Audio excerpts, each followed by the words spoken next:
The German shepherd stood guard, muscles tense beneath his rain-soaked fur. Blood trickled from a gash above his right eye, but his gaze never wavered from the small figure huddled against the collapsed porch. 7-year-old Emily Harper sat motionless in the mud, her blonde hair plastered to her pale face, eyes vacant, yet somehow locked with the dogs in silent communion. Around them, Silver Creek lay in ruins, homes torn open by floodwaters, streets turned to rivers, the wail of distant sirens punctuating the steady drumbeat of rain. "We need to get them both out of there," a rescue worker shouted over the storm, but when the team approached, the dog's stance changed. A low growl rumbled from deep in his chest, not threatening, but resolute, a promise. "I've never seen anything like it," whispered Sheriff Wilson, lowering his bullhorn. "That dog ain't leaving her, not for hell or high water." As if in answer, Emily's tiny hand reached up, fingers tangling in the dog's wet fur, and for the first time in months, her lips parted. "Max stays," she whispered. "He promised." Leave a like and share your thoughts in the comments along with the city you're watching from now. Let's continue with the story. Sarah Harper couldn't remember the last time she had slept more than 3 hours straight. The emergency room had been her second home long before the floods came. But now, as Silver Creek's only trauma nurse still able to report for duty, her exhaustion had become a constant companion. She tucked a strand of auburn hair behind her ear as she checked the last box on her shift report. 48 hours of chaos, of neighbors carried in on makeshift stretchers, of children separated from parents, and somewhere out there, her own little girl was waiting. Emily hadn't always been so silent before John's convoy hit that IED in Kandahar. Their daughter had been a whirlwind of questions and songs, but the day the men in dress uniforms knocked on their door, something inside Emily had gone quiet. The specialists called it selective mutism, triggered by trauma. Sarah called it heartbreak. The move to Silver Creek was supposed to be a fresh start. John's parents had left them the old farmhouse on Willow Lane, and the rural school district boasted a strong special needs program. But 6 months in, Emily still hadn't spoken a single word to her teachers. At home, she communicated through nods, drawings, and the occasional whispered yes or no when she thought Sarah wasn't listening too carefully. Max had never belonged to anyone. Not really. Property of the U.S. military. His service record read 5 tours in Afghanistan. Specialized in explosive detection and personnel recovery. Handler Lieutenant James Richardson. The dog's real history was buried in classified reports and the nightmares that sometimes made him whimper in his sleep. The transport taking Max to the military training facility in northern Michigan had been caught in the flood's path. When the waters hit, the driver had barely escaped. The German shepherd's cage had broken open on impact, and Max had disappeared into the churning current without a trace. Sheriff Robert Wilson had lived in Silver Creek his entire 62 years. He'd seen floods before, but nothing like this. Half the town underwater, the other half taking in the displaced, as he coordinated rescue operations from the high school gymnasium. He knew they were racing against time, and somewhere out there, a little girl with autism was alone in the storm. The evacuation order came at 3 in the morning. Sarah had just finished her shift when the hospital's emergency system blared to life. Warning of a critical breach in the Holcomb Dam. She raced home through streets already ankle-deep in water, her windshield wipers fighting a losing battle against the downpour. "Emily!" she called, bursting through the front door. "Honey, we need to go right now." The little girl was already awake, sitting cross-legged on her bed surrounded by her sketchbooks. She didn't look up when Sarah entered, just kept drawing with fierce concentration, dark pencil strokes creating the shape of what looked like a large dog. "Sweetheart, there's no time. The dam is breaking." Sarah grabbed Emily's yellow raincoat and the emergency bag she'd prepared months ago. "We need to get to higher ground." Emily finally looked up, her blue eyes wide but curiously calm. She pointed to her drawing, and then to the window. Sarah followed her daughter's gaze, but saw only darkness and sheets of rain. "I don't understand, baby, but we have to go now." The National Guard trucks were waiting on Oak Street, engines rumbling impatiently as families hurried aboard with whatever belongings they could carry. Sarah lifted Emily onto the last truck, then climbed up beside her. The vehicle lurched forward just as a distant roar announced the dam's final surrender to the relentless pressure. "Head count!" shouted a soldier over the noise. "We need a head count." Sarah held Emily close, watching in horror as a wall of water surged through downtown Silver Creek. The truck picked up speed, racing the flood toward the high school on the hill. "Wait!" Sarah suddenly realized Emily was no longer in her arms. She spun around, searching frantically among the huddled, terrified passengers. "My daughter! Where's my daughter?" The truck had hit a pothole, throwing everyone sideways. In the confusion, Emily had somehow slipped away, quiet as always. No one had seen her go. No one had heard her. "Stop the truck!" Sarah screamed, already moving toward the tailgate. "My daughter fell out." "Ma'am, we can't stop," the soldier said, his young face torn with conflict. "The water's right behind us." "Then slow down." Sarah was already jumping, hitting the pavement with a jarring impact that sent pain shooting up her legs. She rolled to her feet and began running back toward town, toward her daughter, toward the advancing wall of water.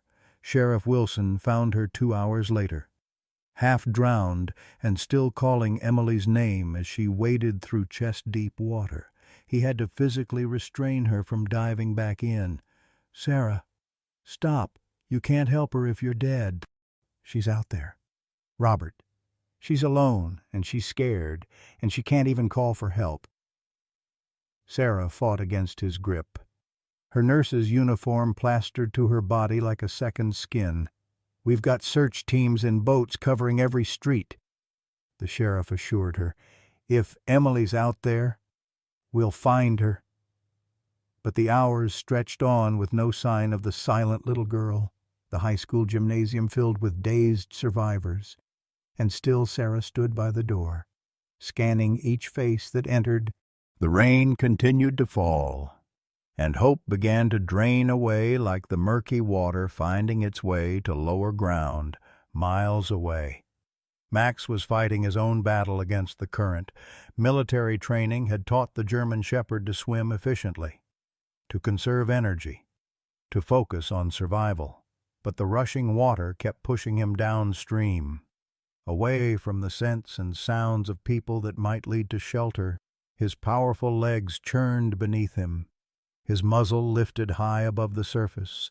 A strange sound caught his attention, not quite human, but different from the crash of water and debris. Max changed direction, swimming toward it.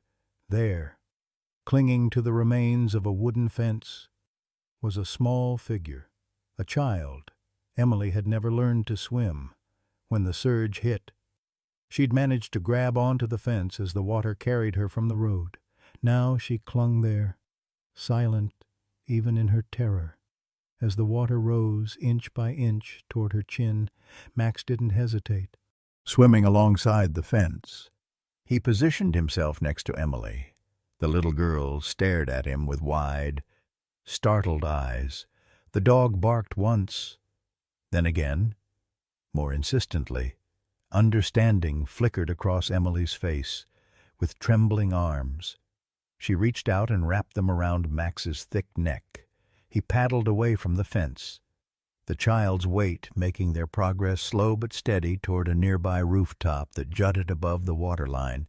With a final surge of strength, Max heaved himself onto the shingled slope. Dragging Emily with him, they collapsed together, the child still holding tight to the dog's wet fur. For long minutes, they simply breathed, the German shepherd's sides heaving with exertion. Emily's small hand moved tentatively across Max's head, finding the gash above his eye. The dog winced, but didn't pull away. Something in the gentle touch reminded him of another time, another hand before the explosions, before the fear. "You're hurt," Emily whispered. The words hung in the rain-soaked air between them. The first she had spoken aloud to anyone in nearly a year. Max's ears twitched at the sound. He shifted his large body until he encircled the shivering child, offering what warmth he could. "I'm Emily," she continued, her voice growing slightly stronger. "Are you lost too?" Max whined softly in response, resting his head on her lap.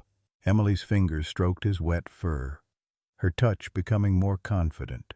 "It's okay," she told him. "I'll stay with you until they find us." They remained that way as dawn broke over the flooded town. The silent child who had found her voice and the military dog who had found a new purpose. When the rescue boat finally spotted them, guided by Max's barking, they found Emily asleep against the dog's side, her hand still tangled in his fur. The rescuers approached cautiously, aware of the German shepherd's protective stance. "Easy, boy," one of them called. "We're here to help." Max growled low in his throat. Positioning himself between the strangers and Emily, the child stirred, blinking awake in the gray morning light. "It's okay," she told the dog, her voice still barely above a whisper. "They're the good guys." Then, to the rescuer's astonishment, she added, "His name is Max. He saved me. He stays with me now." When Sarah Harper saw the rescue boat approaching the high school's makeshift dock, she nearly collapsed with relief. There was her daughter, wrapped in a silver emergency blanket, and beside her, equally blanketed, a large German shepherd with watchful eyes. "Emily." Sarah rushed forward. Arms outstretched, Emily looked up, her face breaking into the first smile Sarah had seen in months. "Mom," she said clearly, "this is Max. He found me. He's coming home with us." And so began the battle that would change not just the Harper family, but the entire town of Silver Creek. 3 months after the flood, Silver Creek was slowly finding its way back to normal, or at least a new version of normal. Main Street businesses had reopened with fresh paint and determined smiles. The elementary school welcomed students back with an assembly celebrating community resilience. And in the small farmhouse on Willow Lane, a little girl was speaking again. "Max, sit," Emily commanded, holding a dog treat at eye level.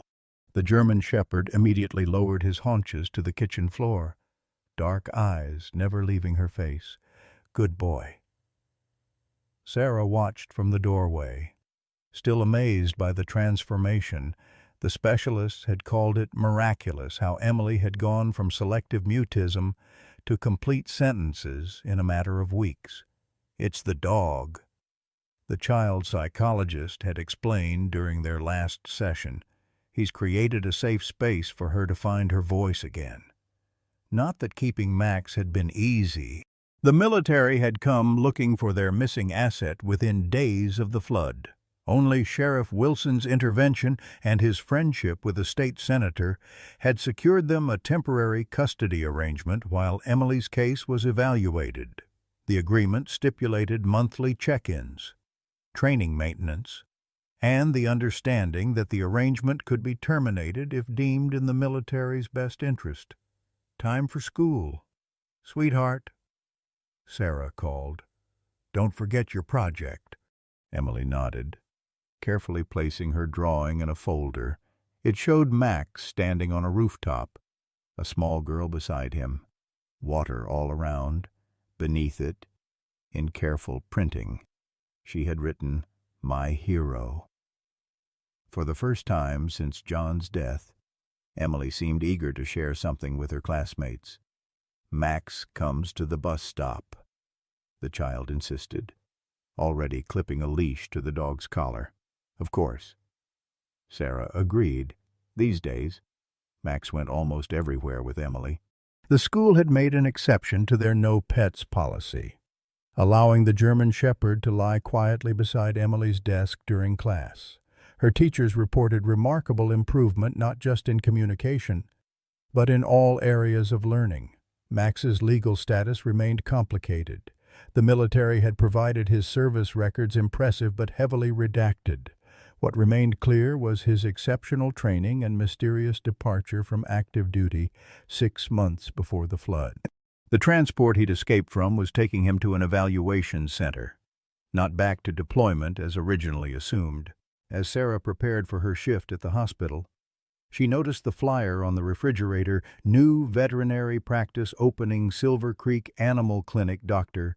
James Richardson, DVM, specializing in large animals and working dogs." She made a mental note to schedule Max for a checkup. The wound above his eye had healed into a jagged scar, but he still favored his left hind leg after long walks. The town was buzzing about the new veterinarian. Silver Creek had been without animal care since old Dr. Mendez retired 3 years ago. Most residents had to drive 30 miles to the next town for pet emergencies. A dedicated local clinic would be a welcome addition to the recovering community. Later that week, Sarah sat in the waiting room of the newly opened clinic, flipping through a dog training magazine while Emily and Max explored the small play area set up in the corner. "Ms. Harper." The receptionist smiled. "Dr. Richardson will see Max now." They followed her into a clean, well-equipped exam room. The veterinarian had his back to them, washing his hands at a sink. "So this is the famous Max I've been hearing about," he said as he turned around. "The local hero."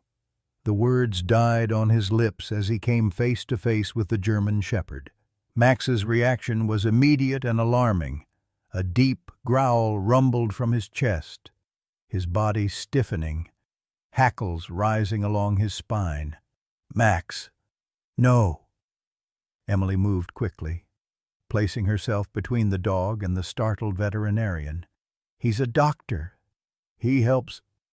But Max wouldn't be calmed. He backed away, pulling Emily with him, his eyes never leaving Dr. Bo Richardson's face. The veterinarian had gone very still, his expression unreadable. "That's not just any military dog," he said quietly. "That's Unit 7's Max, service number K97734. Sarah stepped forward protectively. "You recognize him." "I should." Dr. Richardson's voice was flat. "I was his handler for 4 years. The revelation landed like a thunderclap in the small exam room. Max continued to growl, the sound now interspersed with small, distressed whines. "But the records didn't list," Sarah began. "My name would have been redacted," Dr. Richardson interrupted. He knelt slowly, holding out his hand, palm up. "Hello, old friend. I never thought I'd see you again." Max's growl deepened, his body now pressed against Emily's legs as if shielding her. "He doesn't seem happy to see you," Sarah observed, her nurse's instincts picking up on the tension filling the room. Dr. Vera Richardson stood, his professional demeanor returning. "It's been a long time, and it appears he's found a new—" He glanced at Emily. "Handler?" The examination proceeded with clinical efficiency. Dr. Richardson maintaining a careful distance as he instructed Sarah on how to guide Max through the necessary positions. Emily refused to leave the dog's side, her small hand remaining buried in his fur throughout. Physically, he's in excellent condition considering what he's been through, the veterinarian concluded, making notes in a fresh chart. The limp should improve with regular, controlled exercise. I can recommend a regimen. Thank you, Sarah said, still watching the man carefully. We appreciate your expertise. As they prepared to leave, Dr. Richardson cleared his throat. Ms. Harper, I should inform you that as Max's former handler, I have certain legal rights regarding his custody. Sarah felt her heart sink. What are you saying? Exactly. I'm saying that while the military may have granted you temporary guardianship, my claim supersedes theirs. Military working dogs often retire with their handlers. It's standard procedure. Emily had gone very still beside Max, her face draining of color. The dog pressed closer to her, sensing her distress. But you abandoned him, the child said suddenly, her voice stronger than Sarah had ever heard it. He was in the transport because you left him. Dr. Richardson's expression flickered surprise, then something darker. That's not exactly he remembers. Emily insisted. He remembers what happened. The veterinarian straightened, adjusting his white coat. I'll be filing the proper paperwork this week. In the meantime, continue his care as discussed. His tone was professional again, distant. Good day, Miss Harper, Emily. The ride home passed in tense silence. Sarah's mind raced through options, resources, legal avenues. Beside her, Emily stared out the window, one hand firmly gripping Max's collar. He can't take him, Emily said finally as they pulled into their driveway. Max is scared of him. Honey, it's complicated, Sarah began, trying to find words that wouldn't terrify her daughter further. No, it's not, Emily insisted. Max saved me. Now we have to save him. That evening, the news spread quickly through Silver Creek's still-recovering community. Dr. James Richardson, their new veterinarian, was claiming ownership of the dog that had become a symbol of the town's resilience, the German Shepherd who had saved the Harper girl during the flood. Sheriff Wilson arrived at their door just after dinner, his weathered face grave. Thought you should hear it from me first, he said, accepting the coffee Sarah offered. Richardson's filed a formal petition for custody, says he has documentation proving his handler status. Can he do that? Sarah asked, keeping her voice low. Emily was in the living room, reading a book to Max as she did every night. Legally, maybe, the sheriff sighed. These service dog cases get complicated. Military has one set of rules, civilian courts another. Add in the fact that Max was technically AWOL when he found Emily. He saved my daughter's life, Sarah said fiercely. Emily was mute for almost a year after her father died. Now she's talking. Doing better in school. Sleeping through the night all because of that dog. Sheriff Wilson nodded slowly. I know. That's why I called in some favors. Town's holding a special council meeting tomorrow night. Thought everyone should hear both sides before this gets tangled up in courts and bureaucracy. From the living room came the sound of Emily's clear voice reading aloud, punctuated occasionally by Max's contented sighs. The ordinary domestic peace of the scene made Sarah's chest ache with fear. We'll be there, she promised. All three of us. Sarah spent the night poring over legal documents, her laptop screen casting a blue glow across her kitchen table. The custody laws for military working dogs were a maze of regulations, exceptions, and precedents. Most cases favored the handler, but there were exceptions, particularly when the dog had been retired from service or when extraordinary circumstances existed. Emily's remarkable progress surely qualified as extraordinary. But would a judge see it that way? "Couldn't sleep either." Sheriff Wilson's voice came softly from her doorway. She'd given him a key after John died. When the panic attacks had been at their worst, he'd never used it until tonight. "Robert, you scared me half to death." Sarah pressed a hand to her chest. "Sorry." He held up a thick manila folder. Thought this might help. Called in some favors at the county clerk's office. And the folder contained Dr. James Richardson's military record, or at least the unclassified portions. Lieutenant Richardson had served with distinction in Afghanistan, leading a K-9 unit specializing in explosives detection, commendations, medals, honorable discharge, nothing that explained Max's obvious fear of the man. His record's clean. Sarah sighed. Too clean. Maybe. Sheriff Wilson tapped a date on one of the pages. "See this gap. 3 months missing between his last mission and his discharge. That's not normal procedure." From upstairs came the sound of a door opening. Emily appeared at the top of the stairs, rubbing sleep from her eyes. Max was at her side, as always. "Is everything okay?" she asked. Max was whimpering. "Everything's fine, sweetheart," Sarah assured her. "Sheriff Wilson just brought some papers for me to look at." Emily descended the stairs slowly, the German shepherd matching her pace. "They're about Dr. Richardson, aren't they? About him wanting to take Max away?" Sarah exchanged glances with Wilson. There was no point shielding Emily from this. She was already in the middle of it. "Yes, honey, we're trying to find a way to keep Max with us. He's afraid of Dr.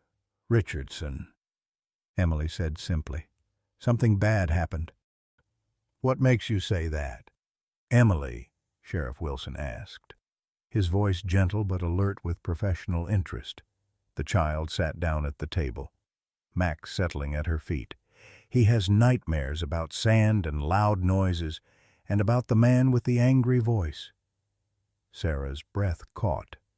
"Emily, has Max told you these things?" "Not with words," Emily explained, her tone suggesting this should be obvious. "He shows me when he's sleeping and I'm holding him. I can see what he sees." Sheriff Wilson's expression remained carefully neutral. "And what does he see?" "Emily, a hot place with lots of sand, men in uniforms like Daddy wore, a really loud bang and people screaming." Emily stroked Max's head as she spoke. "And Dr. Richardson yelling at Max, saying it was his fault." Sarah felt a chill despite the warm kitchen. Children with autism often had unusual perceptual abilities. Her daughter's therapist had explained heightened sensitivity to things others might miss. But this level of specific detail? "Emily, honey, maybe you've heard stories about military dogs and you're imagining—" "I'm not imagining it," Emily interrupted with uncharacteristic firmness. "Ask Max." The dog lifted his head at the sound of his name, dark eyes moving between the humans at the table. There was an intelligence in that gaze that Sarah had noticed from the beginning, an awareness that went beyond typical canine perception. Sheriff Wilson leaned forward. "Emily, if what you're saying is true, it could help us understand why Dr. Richardson left the military, and maybe why he really wants Max back." The little girl nodded solemnly. Max wasn't lost. He was sent away because Dr. Richardson blamed him, but it wasn't Max's fault. He tried to warn them. "Warn them about what, honey?" Sarah asked softly. "The bombs under the road." Emily's voice had gone flat, her expression distant. "Max smelled them. But Dr. Barr Richardson didn't listen. He made Max keep going. Then the loud bang happened. Sarah and Sheriff Wilson exchanged troubled glances. The detail was too specific to be childish imagination and too classified to have been public knowledge. "Emily, I think it's time you went back to bed," Sarah said gently. "We've got that town meeting tomorrow, and you need your rest." After Emily and Max had returned upstairs, Sheriff Wilson pulled out his phone. "I've got a buddy in Veterans Affairs who might be able to verify parts of this story. If Richardson was involved in an IED incident and tried to shift blame onto the dog." "Would that be enough to keep Max with us?" Sarah asked. The sheriff's weathered face was grave. "I don't know, but it would sure raise questions about Richardson's fitness as a handler." The community center was packed the following evening. It seemed everyone in Silver Creek had an opinion about the fate of the German Shepherd who had become a local hero. Sarah sat in the front row with Emily beside her, Max lying at their feet. Across the aisle, Dr. Richardson sat alone, his posture military straight, his expression unreadable. Mayor Gladys Sullivan, a formidable woman in her 60s, called the meeting to order. "Folks, we're here to discuss a matter that stirred up a lot of feelings in our town. The custody of the military working dog currently residing with the Harper family." Dr. Richardson was invited to speak first. He approached the podium with the confidence of a man accustomed to authority. "Thank you for allowing me to address this issue," he began, his voice carrying easily through the room. "I understand the emotional attachment that has formed between the child and the dog. However, K97734 Max is a highly trained military asset with years of specialized training. His skills are needed to save lives." He went on to detail his history with Max, their missions together, the lives they had saved. His narrative was compelling the decorated veteran and his loyal partner, separated by bureaucratic error, now seeking reunion. "The military has already indicated they support my petition for custody," Richardson concluded. "Max belongs with someone who understands his training and can maintain his skills. With all due respect to the Harper family, a 7-year-old child cannot provide that level of handling." A murmur ran through the audience. Several heads nodded in agreement. When it was Sarah's turn to speak, she felt her heart hammering against her ribs. She wasn't a public speaker. She wasn't a soldier. She was just a mother fighting for her child's well-being. "3 months ago, my daughter hadn't spoken a word in almost a year," she began, her voice initially trembling but growing stronger. "Her father, my husband, was killed in Afghanistan," and Emily retreated into silence. "The specialists called it selective mutism. They tried everything: therapy, medication, special education programs. Nothing worked." Sarah gestured toward Max, who remained alert at Emily's side. "Then this dog found my daughter during the flood. He saved her life. And somehow, he gave her back her voice." She shared the details of Emily's transformation, the first whispered words to Max, the gradual return to full sentences, the improvement in school, the reduction in anxiety symptoms. "I'm not a military expert," Sarah acknowledged. "I can't speak to Max's training or his service record, but I can tell you what I see every day. A little girl healing from a devastating loss because of the connection she has with this dog. Taking Max away now wouldn't just be losing a pet. For Emily, it would be losing the bridge that's helping her rejoin the world." The debate continued, community members rising to voice their opinions. The elementary school principal described Emily's academic progress. The church pastor spoke of community obligation to veterans. Emily's therapist detailed the psychological implications of separating the child from the dog. Throughout it all, Emily sat quietly, one hand buried in Max's fur. She seemed remarkably calm amid the storm of adult debate swirling around her. Finally, Mayor Sullivan addressed her directly. "Emily, would you like to say something about Max?" The room fell silent as the little girl stood. Max rose with her, positioning himself protectively at her side. Emily looked small beneath the community center lights, but her voice was clear and steady. "Max saved me when I was scared and alone," she said simply. "He's still saving me every day, but he's scared too. He has bad dreams about what happened in the sand place." Her gaze shifted to Dr. Richardson, and something in her expression made the veterinarian stiffen. "He remembers when you yelled at him after the loud bang, when you said he was a bad dog because people got hurt, but he tried to tell you about the bombs. You just didn't listen." A shocked murmur ran through the crowd. Dr. Richardson's face had gone pale. "That's enough, Emily," he said sharply. "You don't know what you're talking about.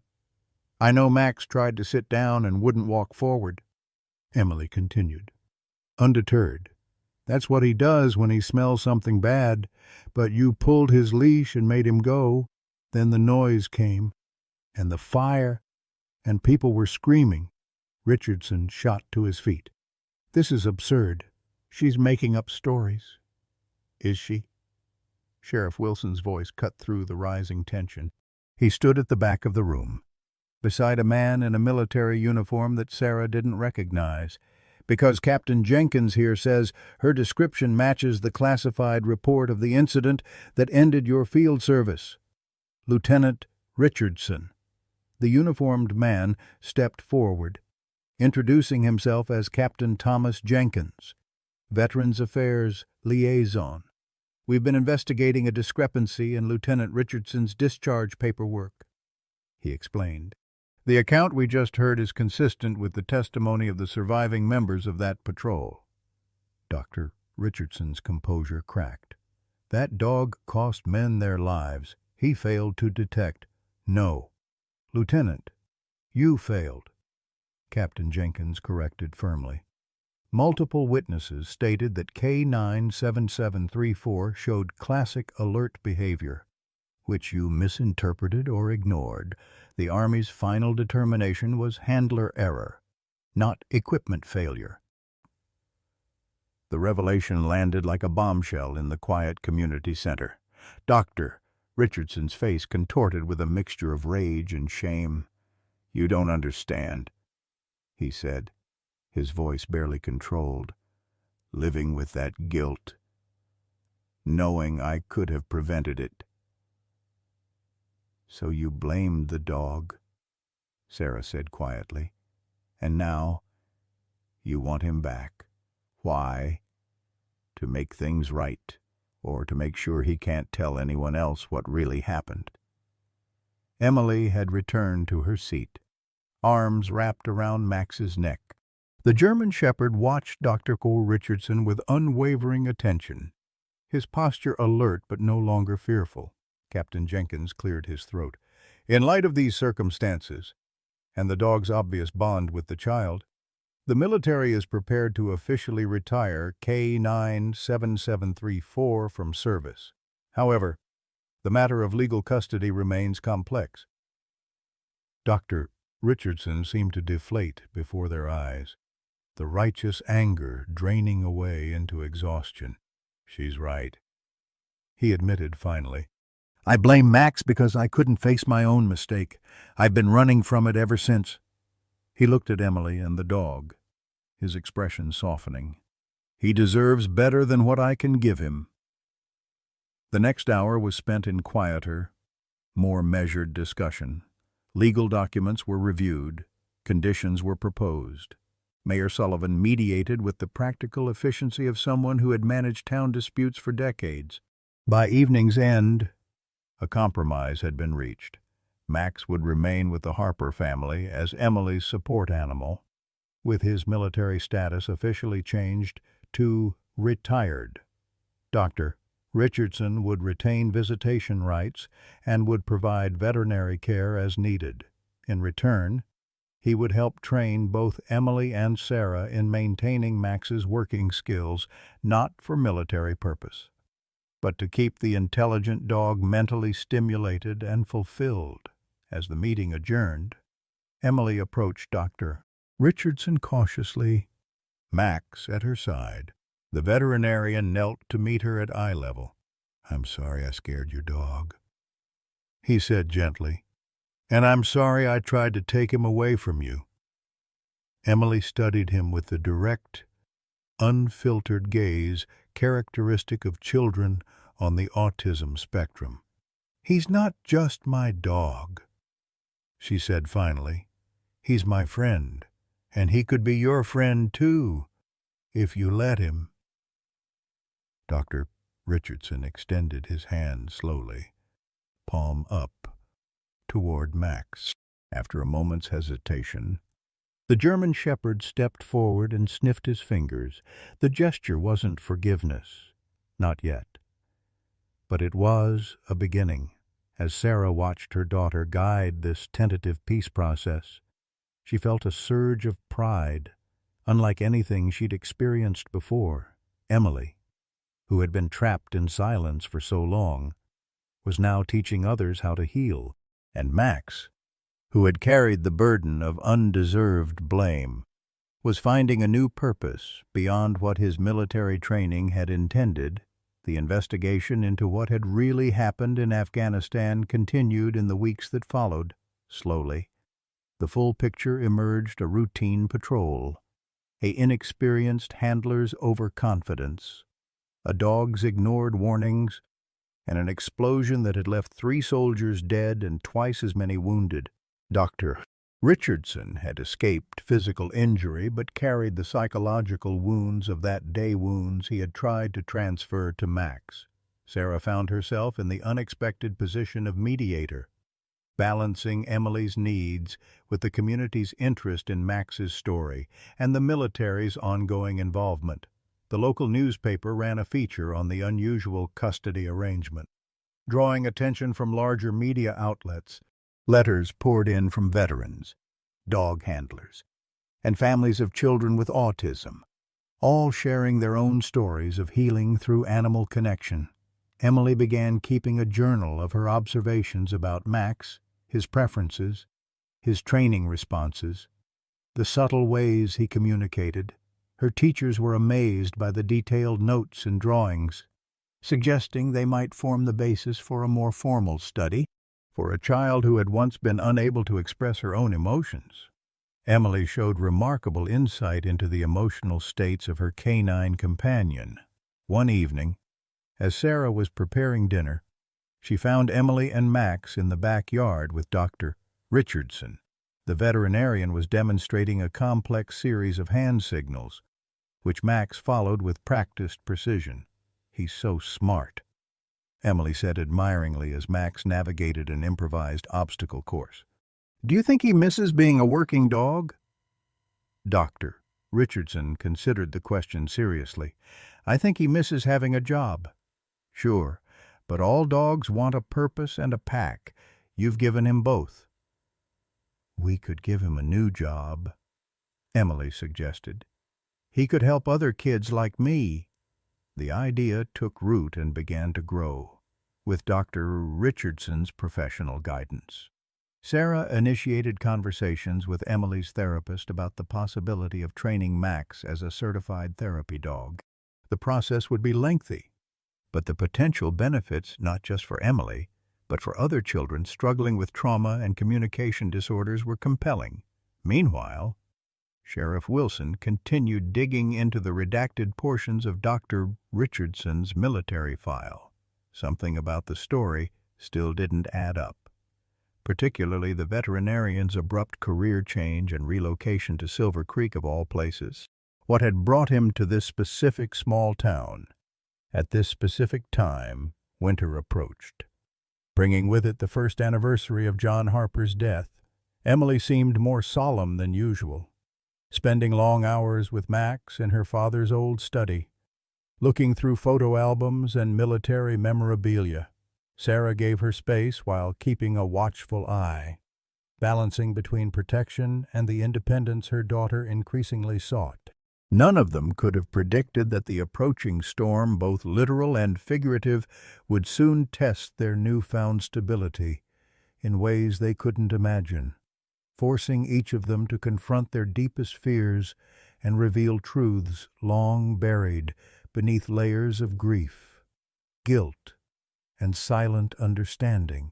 The first snow fell on Silver Creek in early December, transforming the town into a postcard-perfect winter scene. Christmas lights twinkled from rooftops, still bearing the scars of flood damage. The community center hosted a holiday bazaar to raise funds for rebuilding. And Emily's class sold handmade ornaments featuring paw prints. Max had become something of a mascot for the town's resilience. Sarah watched from the hospital break room window as the snow accumulated in soft drifts across the parking lot. The emergency room had been quiet today, a rare blessing. She sipped her coffee and checked her phone, a text from Emily's teacher, confirming that Dr. Richardson had arrived to give his presentation on working dogs to the third-grade class. These past weeks had seen a fragile peace develop between the veterinarian and the Harpers. Dr. Richardson had honored the custody agreement, providing excellent medical care for Max while respecting the boundaries Sarah had established. His interest in Emily's unusual connection with the dog seemed genuine rather than strategic, and his expertise had proven valuable as they began the process of certifying Max for therapy work. Still, Sarah couldn't shake her unease. Sheriff Wilson's investigation had hit a wall. Military records remained classified, and Richardson's former colleagues were reluctant to speak on record. The veterinarian's choice to settle in Silver Creek still felt too coincidental, especially given his prestigious background. A military surgeon with his credentials could have practiced anywhere. Her thoughts were interrupted by the hospital administrator poking his head through the doorway. "Sarah, you'd better head home. Weather Service just issued a severe storm warning. They're saying it could be the worst blizzard we've had in 20 years. Sarah glanced at her watch. School wouldn't let out for another hour. I should pick up Emily early. Roads are already getting bad, the administrator warned. We're activating emergency protocols. Essential personnel only for the next shift. Outside, the gentle snowfall had transformed into something more ominous. Wind-driven flakes stung Sarah's face as she hurried to her car. The drive to Emily's school normally took 7 minutes. Today it took nearly 20. Her tires struggling for purchase on the rapidly whitening roads. The elementary school was a hive of activity, parents arriving early, staff organizing carpools for children whose families couldn't make it in time. Sarah found Emily in her classroom, sitting calmly at her desk while Max lay at her feet. Dr. Richardson was still there, helping the teacher pack up his presentation materials. "Mom, Dr. Richardson brought photos of Max when he was a puppy." Emily's excitement was evident. "He was so small." The veterinarian nodded a greeting to Sarah. "I thought she might like to see them. He was the runt of his litter." Believe it or not, no one thought he'd make it through basic training. There was nostalgia in his voice, and something else, a softness that hadn't been there during their initial confrontations. Sarah found herself wondering, not for the first time, what had really happened between this man and the dog who now protected her daughter. "We need to get home before this storm gets worse," Sarah said, helping Emily into her coat. "Thank you for the presentation, Dr. Richardson." "James," he corrected gently. "After everything we've been through, I think we can use first names." The drive home was nerve-wracking. Wind rocked the car, and visibility had dropped to mere yards. Max sat alertly in the back seat beside Emily, his body tense as if sensing the danger. By the time they reached the farmhouse, snow was piling up against the porch steps, and the power was already flickering. "Inside, quickly," Sarah urged, ushering Emily and Max through the door. Let's get the emergency supplies ready, just in case. They worked together efficiently, filling containers with water, locating flashlights and batteries, setting out candles and matches. Emily had been through power outages before they were common in rural Michigan, but something about this storm felt different, more threatening. As darkness fell, the wind rose to a howl, rattling the windows with increasing ferocity. The power stuttered once, twice, then failed completely, plunging the house into darkness until Sarah lit the first candles. "Just like camping indoors," she said cheerfully, trying to mask her concern. The temperature would drop quickly without heat, and the old farmhouse wasn't well insulated. She layered extra blankets on Emily's bed, thankful for Max's warm presence beside her daughter. The German shepherd had been unusually restless all evening, pacing between windows, his ears pricked forward at sounds Sarah couldn't hear. When her phone rang, the emergency tone cutting through the storm's white noise, Max was already at the door, whining softly. "Sarah, it's Robert." Sheriff Wilson's voice was barely audible through the static. "We've got a situation. The creek's flooding again. Ice jam upstream combined with snowmelt. South side of town's under evacuation orders. Roads are impassable for regular vehicles." Sarah felt a chill that had nothing to do with the failing heat. "How bad but bad enough? We've got people trapped in their homes. First responders can't reach them all." There was a pause, and Sarah knew what was coming next. "We need medical personnel at the community center. I can get to you with the department's snowmobile. If you can leave Emily with a neighbor." Sarah looked at her daughter, already half asleep on the couch, Max's protective form beside her. Mrs. Abernathy next door was in her 80s. She'd be struggling herself in this weather. Their other neighbors were either too far away or had evacuated to stay with family in town. "I can't leave her alone. Robert? Bring her then. Community center has generator power. She'll be safer there anyway if this keeps up." Outside, the storm had transformed into a white maelstrom. The thought of venturing into it, even with Sheriff Wilson's help, made Sarah's heart race, as if sensing her fear. Max padded over and pressed against her legs, his warm weight steady and reassuring. She placed her hand on his head, drawing strength from his calm presence. "We'll be ready," she told the sheriff. They worked quickly, packing essentials into backpacks. Emily, now fully awake, moved with surprising efficiency, selecting items with careful consideration: her father's military photo, her medication, Max's special leash, an extra sweater for her mother. The sheriff's arrival was heralded by the rumble of the snowmobile's engine cutting through the storm's fury. Sarah opened the door to find him on the porch, snow caked on his eyebrows and mustache, his sheriff's department parka nearly white with accumulation. "It's worse than we thought," he shouted over the wind. "Creek's overflowing. Water's freezing as soon as it hits the air. Never seen anything like it." Max pushed past them, suddenly alert, his nose lifted to the wind. Before Sarah could call him back, he had bounded off the porch and into the swirling snow, disappearing within seconds. "Max!"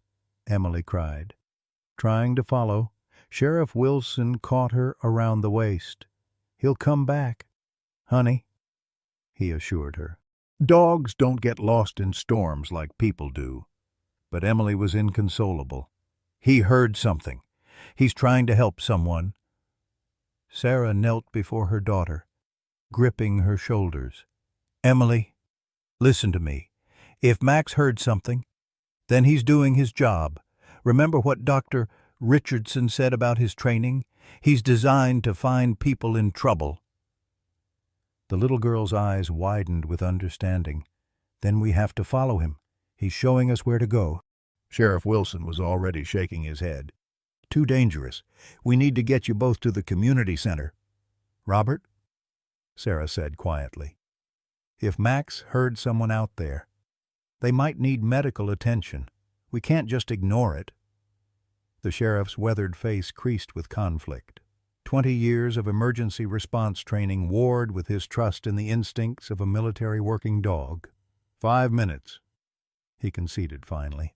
"We look for 5 minutes. Then we head for town no matter what." They followed Max's tracks as best they could, the snowmobile's headlight providing minimal visibility in the whiteout conditions. Emily sat between Sarah and the sheriff, her small body rigid with concentration, eyes scanning desperately for any sign of her dog. The tracks led them toward Richardson Creek, named for a family that had settled the area long before Dr. James Richardson's arrival, a coincidence that now struck Sarah as less random than she'd initially assumed. The normally placid waterway had transformed into a churning mass of slush and ice, overflowing its banks and spreading across the adjacent fields. "There." Emily's voice barely carried over the storm, but her pointing finger was emphatic. The snowmobile's light had caught a flash of movement near a stand of trees. Max's dark form materialized from the white void, barking urgently, then disappearing again toward a shape half buried in snow. Sheriff Wilson brought the snowmobile as close as he dared to the unstable creek bank. Sarah was off before it fully stopped, medical instincts overriding caution. Emily tight on her heels despite her shouted instructions to stay put. The shape resolved into a vehicle, an SUV, half submerged in the icy creek, its doors jammed with accumulated ice. Max was circling it, barking continuously, occasionally rising on his hind legs to paw at the driver's window. Sarah reached the vehicle first, wiping snow from the glass to peer inside. A man slumped against the steering wheel, unmoving, his face ghostly in the reflected light. Another figure was visible in the passenger seat, smaller, possibly a child. "Robert." "There are people inside." Sarah's nursing training kicked in, assessing the situation with clinical precision. "We need to get them out now. The water's rising." Sheriff Wilson was already attacking the ice-sealed doors with a pry bar from the snowmobile's emergency kit. "It's frozen shut. Glass is our best bet." He smashed the tool against the driver's window, sending cracked spider webbing across the surface. But the safety glass held. Max barked once, sharply, then darted around to the rear of the SUV. Emily followed without hesitation, disappearing from Sarah's view. "Emily!" Sarah tried to follow, but Sheriff Wilson caught her arm. "I've almost got this door. Help me when it opens." A moment later, Emily's voice called from the back of the vehicle. "Mom!" "The trunk is open." Max found a way in. Sarah rounded the SUV to find Emily already halfway inside through the partially open rear hatch, Max beside her, body tense with alertness. "Emily, Harper, get back here this instant." But her daughter had already squirmed between the seats into the main cabin. "The little boy is breathing. The man isn't talking." Sheriff Wilson finally broke through the driver's side window, glass tinkling against the ice-crusted ground. Together, he and Sarah managed to extract the unconscious man, laying him on the relatively dry ground beneath a nearby tree. Sarah's hands moved automatically, checking vitals, clearing airways, beginning CPR when she detected no pulse. In the background, she was dimly aware of Emily helping a disoriented child out through the rear hatch, Max standing guard beside them. "Sarah!" Sheriff Wilson's voice cut through her focus. "Sarah, it's Richardson." Her hands faltered momentarily as recognition dawned. The unconscious man beneath her hands was indeed Dr. James Richardson. Blood matted his hair where his head had struck the steering wheel, his skin alarmingly pale and cold to the touch. "Keep going," the sheriff urged. "I'll get the boy." The child couldn't have been more than 5 years old. With Richardson's same dark hair and eyes, he was crying softly.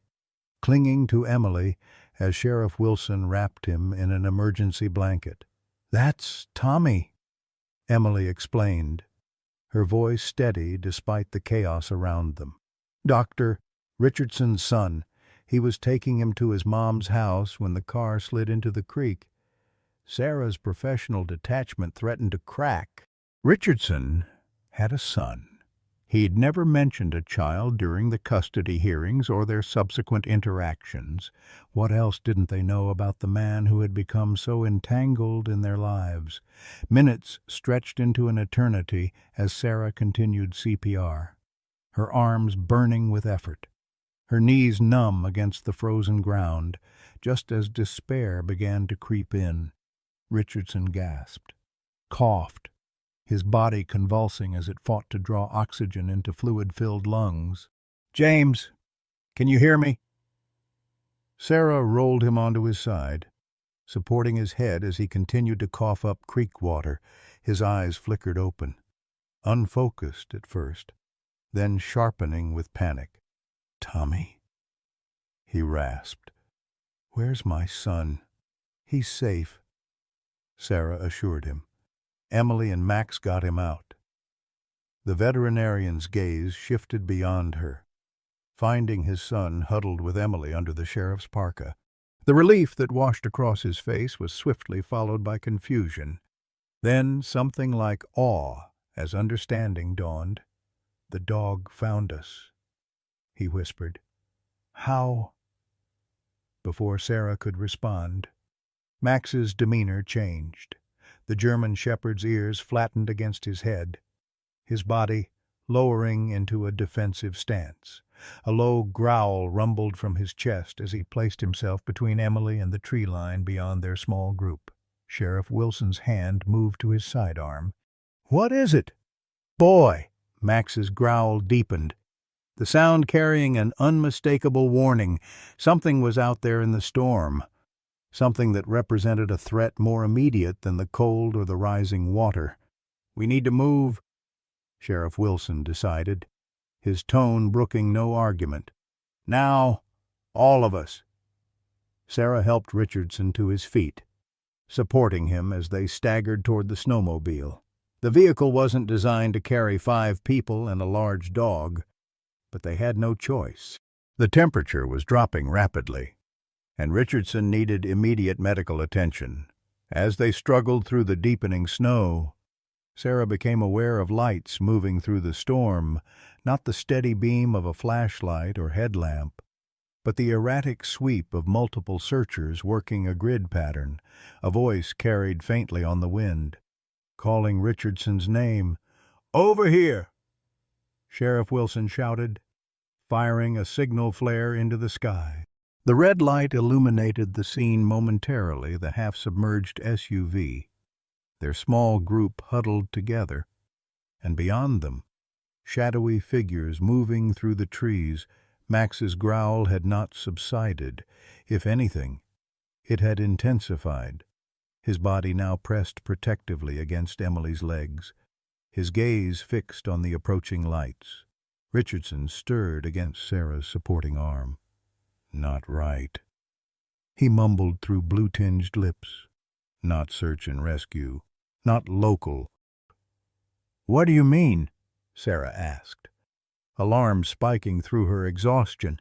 "Who else would be out in this storm looking for you?" The veterinarian's eyes cleared momentarily, fear replacing the pain and confusion. "They found me," he whispered. "They finally found me."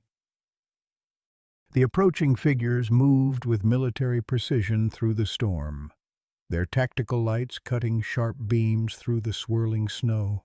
5 men, maybe 6, all dressed in dark winter gear that blended with the night. No official markings, no patrol pattern typical of local search and rescue. These were professionals with a specific target. "Get behind me," Sheriff Wilson ordered, positioning himself between the approaching men and the small group huddled near the snowmobile. His hand remained on his sidearm. Though he hadn't drawn it, Max's growl had deepened to a continuous rumble. The German shepherd stood rigid, his body a barrier between Emily and the approaching threat. Hackles raised along his spine. "Dr. Richardson," called a voice from the darkness. "We know you're there. We just want to talk." Richardson's fingers dug into Sarah's arm with surprising strength for a man suffering from hypothermia. "Don't let them take Tommy," he whispered urgently. "Whatever happens." Before Sarah could respond, Sheriff Wilson stepped forward. One hand raised. "This is Sheriff Robert Wilson, Silver Creek County. Identify yourselves." The lead figure paused, conferring briefly with the others before responding. "Federal agents. Sheriff, we're here for Dr. Richardson. He's a person of interest in an ongoing investigation." In the middle of a blizzard, Sheriff Wilson's skepticism was evident even through the howling wind. "No identification. No vehicles I can see. No prior contact with local law enforcement." The standoff stretched for several tense seconds, snow accumulating on shoulders and heads, the temperature dropping with every passing minute. Sarah could feel Richardson trembling against her. Whether from cold or fear she couldn't tell, Emily had gathered Tommy close. The two children huddled together with Max standing guard before them. "Mom," Emily whispered, her voice barely audible. "Max says they're lying." Sarah glanced down at her daughter, startled by the certainty in her tone. The German shepherd's posture confirmed Emily's assessment. He remained on high alert, his training clearly identifying the approaching men as threats rather than allies. "We don't have time for this," the lead figure announced abruptly. "Dr. Richardson possesses classified information. His custody is a matter of national security." Two of the men began moving to flank their position, cutting off potential escape routes. Sheriff Wilson's hand moved to his weapon, but he was outmanned and outgunned, a standoff he couldn't win. "Stop right there," came a new voice from behind them. A beam of light caught the official markings of a military uniform as Captain Thomas Jenkins emerged from the tree line, accompanied by two soldiers in winter tactical gear. "These men are not federal agents. They're private contractors working for Meridian Defense Solutions." The sudden arrival shifted the balance of power, confusion rippling through both groups.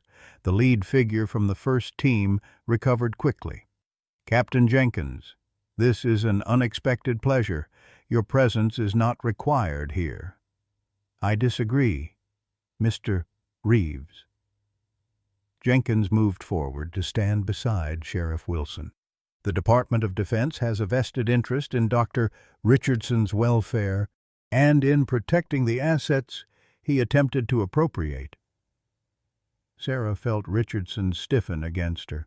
His breathing had grown more labored, his skin taking on a bluish tinge that signaled advancing hypothermia. Whatever political game was unfolding around them, it wouldn't matter if they didn't get him medical attention soon. "This man needs a hospital," she interrupted, her nurse's authority cutting through the tension. "He's suffering from severe hypothermia and possible internal injuries." "Whatever quarrel you have can wait," Captain Jenkins nodded. "Ms. Harper is right. My team has a transport vehicle half a mile back. We can evacuate everyone to the Silver Creek Community Center." "The dog comes with us," Emily stated firmly, her small voice carrying surprising weight. "He stays with me."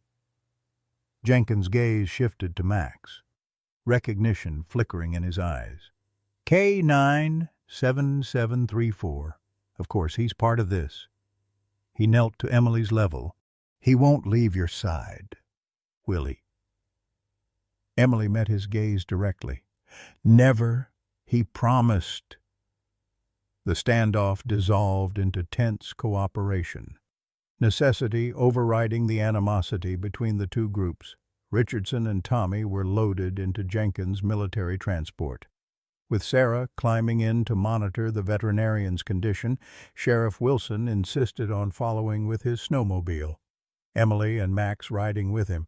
The journey to town passed in grim silence, the storm's intensity growing with each passing minute. Sarah focused on keeping Richardson conscious, applying emergency warming techniques with the limited supplies available. Tommy had stopped crying, his small face solemn as he watched his father struggle for breath. "Is my dad going to die?" he asked suddenly. His voice small but steady. Sarah met his eyes, recognizing the same direct gaze she often saw in Emily's. "Not if I can help it," she promised. "Your dad is very strong. He said the dog would find us." Tommy glanced toward Max, visible through the vehicle's rear window as he rode with Emily on the snowmobile. "He said if anything happened, the dog would come." Captain Jenkins, overhearing from the front seat, turned to look at the boy. "Your father told you that about K97734 specifically?" Tommy nodded. "He said Max never forgot his people, even when everyone else did." The community center was a hive of activity when they arrived. Power from emergency generators cast harsh light over dozens of cots set up in the main hall, most already occupied by Silver Creek residents displaced by the storm and flooding. A triage area had been established in what was normally the senior citizens' recreation room. Staffed by the town's limited medical personnel, Dr. Richardson was rushed inside, Sarah briefing the attending physician on his condition, while Captain Jenkins maintained a watchful eye on the private contractors, who had followed in their own vehicle. Sheriff Wilson guided Emily, Tommy, and Max toward the children's area, where volunteers were distributing hot chocolate and blankets. "I want to see my dad," Tommy insisted, his earlier composure cracking as tears welled in his eyes. Emily took his hand. "Max will know if he's okay," she assured him. "He can always tell." As if confirming her words, the German shepherd moved to sit between the two children, his alert gaze tracking between the triage area and the main doors where the private contractors had stationed themselves. Sheriff Wilson knelt before the unlikely trio. "I need you three to stay right here. Understand, I'm going to find out what's really going on." Emily nodded solemnly. "We'll protect Tommy." The sheriff's weathered face creased with a brief smile. "I know you will, sweetheart." Hours crawled by as the blizzard reached its peak outside. The community center's population swelled as more Silver Creek residents were evacuated from homes threatened by the rising creek waters. Through it all, Emily, Tommy, and Max remained in their corner, a pocket of calm amid the chaos. Sarah moved between helping other patients and checking on Richardson, whose condition had stabilized but remained serious. The hypothermia had been addressed, but the head injury required more extensive evaluation than their limited facilities could provide. Unfortunately, air evacuation was impossible in the current weather, and the roads remained impassable. During a rare moment of quiet, Sarah found Captain Jenkins and Sheriff Wilson deep in conversation near the main entrance, their expressions grave. "How bad is it?" she asked without preamble. The two men exchanged glances. "Richardson wasn't just any military veterinarian," Jenkins explained quietly. "He was part of a specialized program developing enhanced training protocols for working dogs. His techniques revolutionized how we identify and develop canine handler relationships." "What does that have to do with those men?" Sarah nodded toward the private contractors, who maintained their vigilant positions by the doors. "Meridian Defense Solutions wants his research," Sheriff Wilson supplied. "Apparently, there's big money in military working dogs with the right training, but that doesn't explain why he's hiding in Silver Creek with his son, or why they're hunting him like this." Sarah's exhaustion was making it difficult to piece together the fragments of information. Jenkins sighed heavily. The official story is that Richardson stole classified research when he left the program. That's why his discharge papers show that gap he was under investigation. And the unofficial story, Sarah pressed.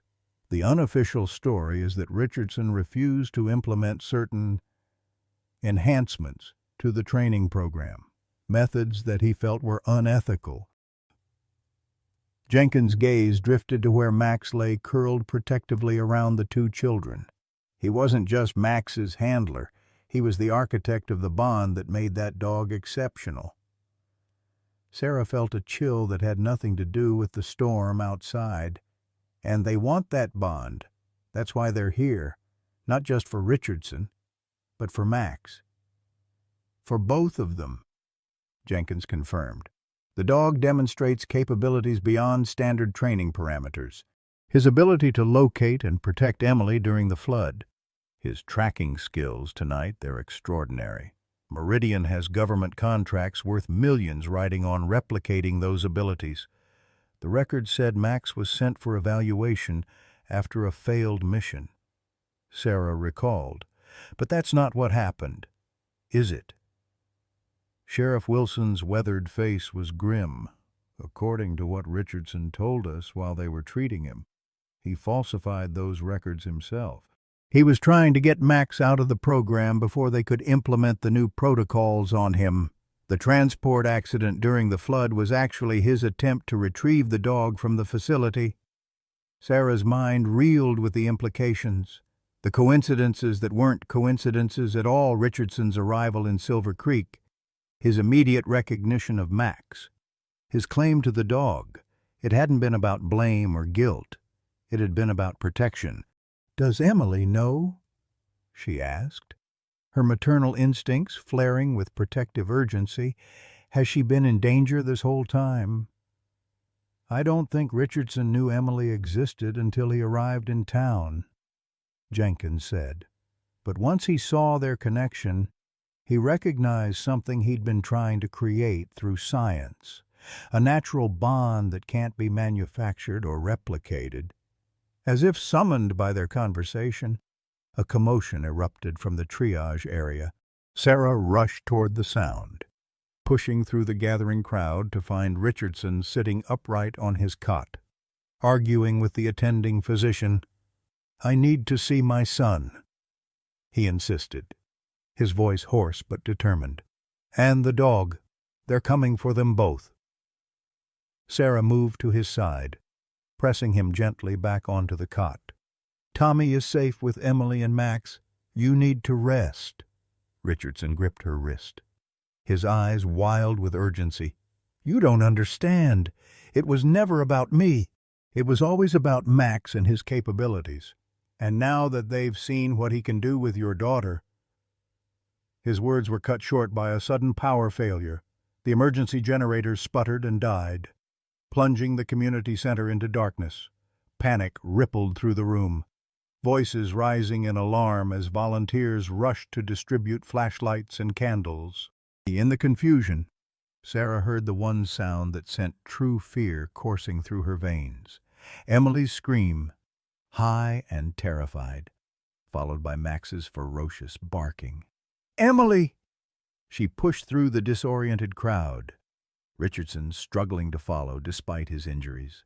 Sheriff Wilson's voice rose above the chaos, calling for order. But it was already too late.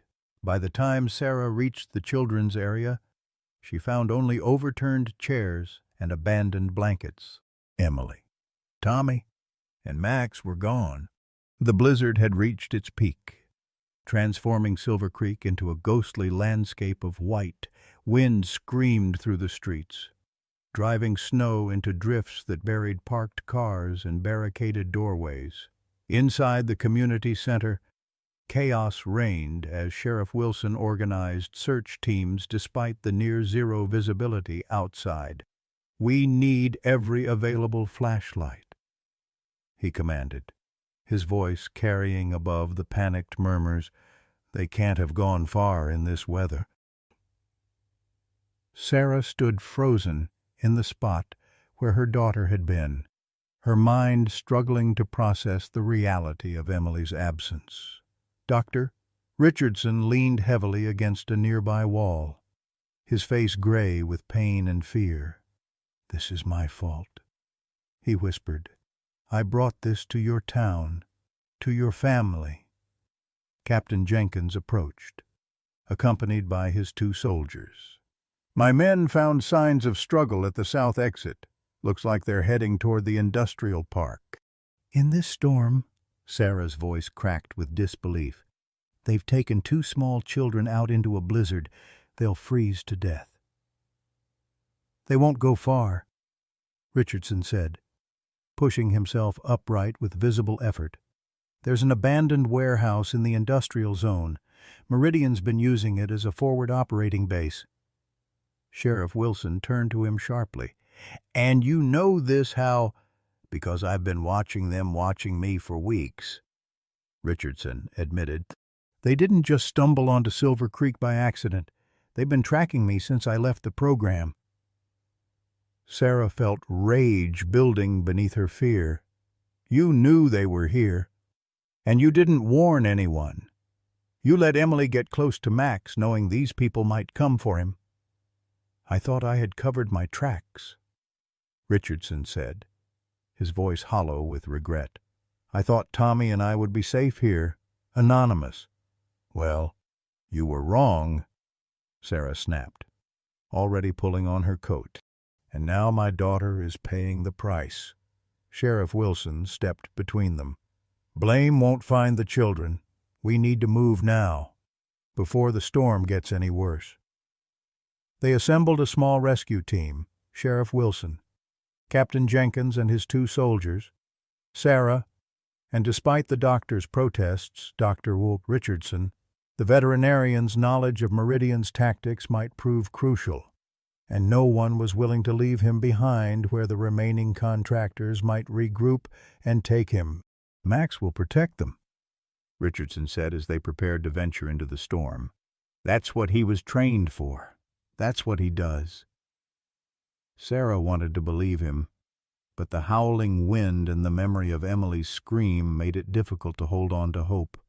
"He's just a dog," she said, the words tasting bitter on her tongue. Richardson met her gaze steadily. "No, he's not. He's something I could never replicate in the lab. He's loyalty and intelligence and instinct all wrapped into one, and he loves your daughter." The journey through town was torturous. Wind-driven snow stung their faces. Visibility reduced to mere feet, even with their high-powered flashlights. They moved in pairs, tethered together with climbing rope to prevent separation in the whiteout conditions. Captain Jenkins led the way, using military-grade GPS equipment to navigate through streets rendered unrecognizable by the storm. The industrial park loomed before them, a collection of dark shapes against the swirling white. Most of the buildings had been abandoned years ago when the furniture factory relocated to Mexico. Only the occasional weekend security patrol kept them from being completely overtaken by squatters and vandals. There, Richardson pointed toward a low, sprawling structure at the far end of the complex. "That's where I've seen their vehicles." They approached cautiously, the snow providing cover for their advance but also hindering movement. Light spilled from a single window, a beacon in the storm's fury. Captain Jenkins motioned for the group to halt while his soldiers scouted the perimeter. 2 guards at the main entrance, one reported back. Armed, 4 vehicles parked around back, no sign of the children or the dog from outside. Sheriff Wilson studied the building's layout. "Any other ways in?" "Loading dock on the east side," the soldier replied. "Minimal security. They're not expecting company in this weather." The rescue team split into 2 groups. Captain Jenkins and his men would create a diversion at the main entrance, while Sheriff Wilson, Sarah, and Richardson would attempt to enter through the loading dock. The plan was simple by necessity: get in, find the children and Max, get out before Meridian could organize a coherent response. Sarah felt strangely calm as they crept through the snow toward the loading dock. Fear had crystallized into focus, every sense attuned to the task at hand. She had walked through war zones during her overseas nursing deployment, had held dying men in her arms. She would not falter now, not with Emily's life at stake. The loading dock door was secured with a padlock, but Sheriff Wilson made quick work of it with bolt cutters from his emergency kit. They slipped inside, the sudden absence of wind creating an eerie silence. The warehouse was cavernous, its high ceilings lost in shadow. Crates and equipment created a maze through which they now navigated, guided by the sound of voices from deeper within. "They won't cooperate," a male voice said, frustration evident in his tone. "The dog won't respond to any of our commands, and the kids just keep crying." "Separate them," another voice ordered. "Put the children in the office. Focus on getting the dog contained for transport." Sarah's heart thundered in her chest. They were alive. All three of them were still alive. Richardson touched her arm, pointing toward a metal staircase that led to an elevated office overlooking the warehouse floor. Through its glass windows, Sarah could make out two small figures huddled together on a desk chair. The dog was nowhere to be seen. "They've moved Max somewhere else," Richardson whispered. "We need to find him." Sheriff Wilson shook his head. "Children first, always." They worked their way toward the staircase, using the crates for cover. Sarah counted 4 men on the warehouse floor, all dressed in the same tactical gear as the contractors from earlier. 2 more voices came from a side room, engaged in tense conversation. Just as they reached the base of the stairs, a sudden commotion erupted at the main entrance, Captain Jenkins' diversion. Shouts and the sound of breaking glass drew most of the men toward the disturbance. Leaving only 1 guard at the foot of the staircase, Sheriff Wilson moved with surprising agility for his age, subduing the guard with a swift strike before he could raise the alarm. They ascended the stairs quickly, Richardson struggling to keep up, his recent injuries clearly taking their toll. Sarah reached the office door first, her hands shaking as she turned the knob. It was locked. "Emily," she called softly through the door. "Emily, it's Mom. Mom." Emily's muffled voice came from within, followed by the sound of small fists pounding against the door. "They took Max! They're hurting him!" Sheriff Wilson examined the lock. "Stand back," he ordered, then fired a single shot from his service weapon. The lock shattered, and the door swung open. Emily and Tommy burst out, throwing themselves into the arms of their parents. Sarah clutched her daughter tightly, relief washing over her in dizzying waves. "Where's Max?" Richardson asked urgently, holding Tommy with one arm while scanning the warehouse below. "Where did they take him? The room with all the computers?" Tommy sobbed. "They put a muzzle on him when he tried to bite them." A pained yelp cut through the chaos of the ongoing diversion, the sound so full of agony that it froze the blood in Sarah's veins. Emily stiffened in her arms. "Max," the little girl whispered, her voice breaking. "They're hurting him." Before anyone could stop her, Emily tore herself from Sarah's embrace and bolted down the stairs. She moved with single-minded determination, weaving through the crates toward the source of the sound. "Emily, wait," Sarah called. Chasing after her daughter with Richardson and Sheriff Wilson close behind, they rounded a corner to find a scene straight from a nightmare. In what had once been a foreman's office, Max was strapped to a metal table, electrodes attached to his head and body. 2 men in lab coats monitored equipment, while a third held a control device, his finger hovering over a button. "Stop!" Emily screamed, throwing herself into the room. "Leave him alone!" The men turned in surprise, reaching for weapons as Sheriff Wilson burst in behind the child, his gun already drawn. "Police hands where I can see them." What happened next would later be pieced together from multiple accounts, each slightly different in the details but identical in the outcome. The man with the control device, whether from malice or startled reflex, pressed the button. Max's body convulsed as electricity coursed through him, a tortured howl escaping despite the muzzle. Emily screamed, a sound of pure anguish that transcended language. She moved toward Max with her arms outstretched, ignoring her mother's desperate attempt to hold her back. "Emily! No!" Sarah cried, watching in horror as her daughter placed her small hands on the German shepherd's trembling body. A strange silence fell. Max's eyes, wide with pain, fixed on Emily's face. The little girl stood perfectly still, her expression shifting from fear to something else, a determined calm that seemed out of place in one so young. "I can hear you," she whispered to the dog. "I always could." Spring came to Silver Creek with a gentle persistence that belied the winter's fury. Snowdrops pushed through the last patches of melting snow, and the creek, now back within its proper banks, sparkled in the strengthening sunlight.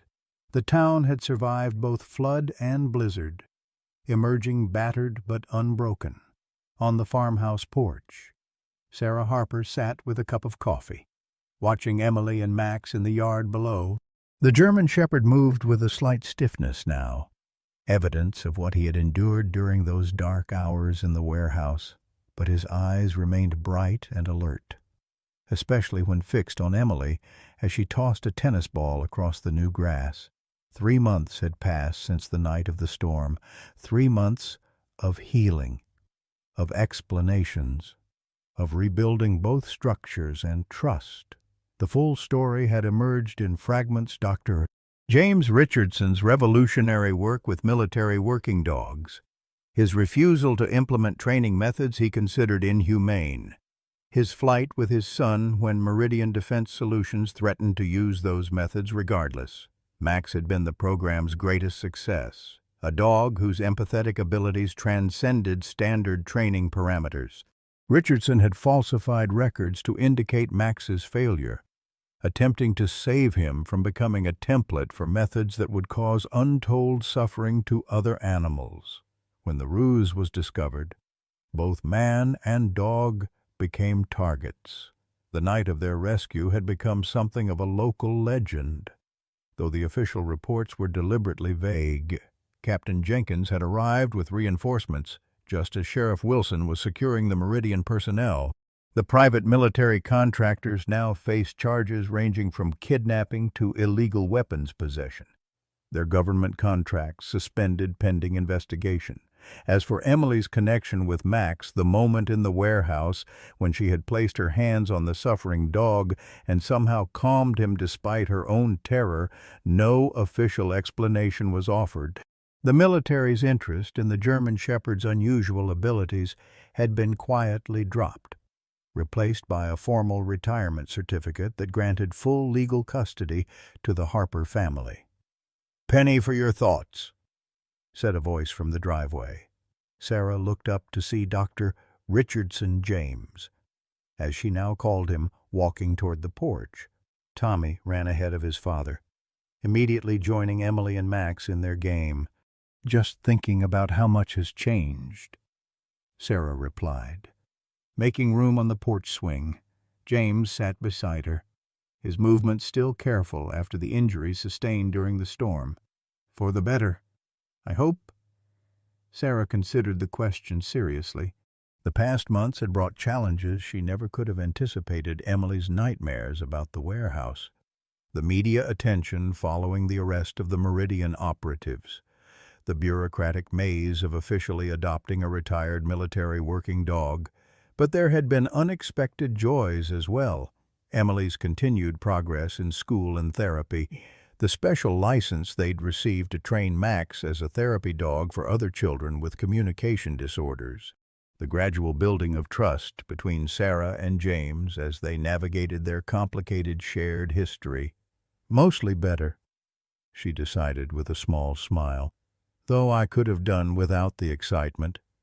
James chuckled, the sound still surprising coming from a man who had once seemed so tightly controlled. Speaking of excitement, Sheriff Wilson called this morning.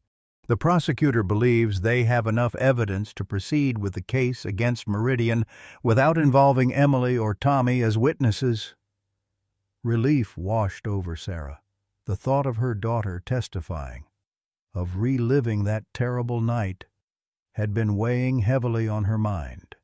That's the best news I've heard all week. Below them in the yard, something remarkable was unfolding. Tommy, still cautious around other children after their ordeal, had begun building a small fort with sticks and fallen branches. Emily, noticing his absorption in the task, had quietly joined him.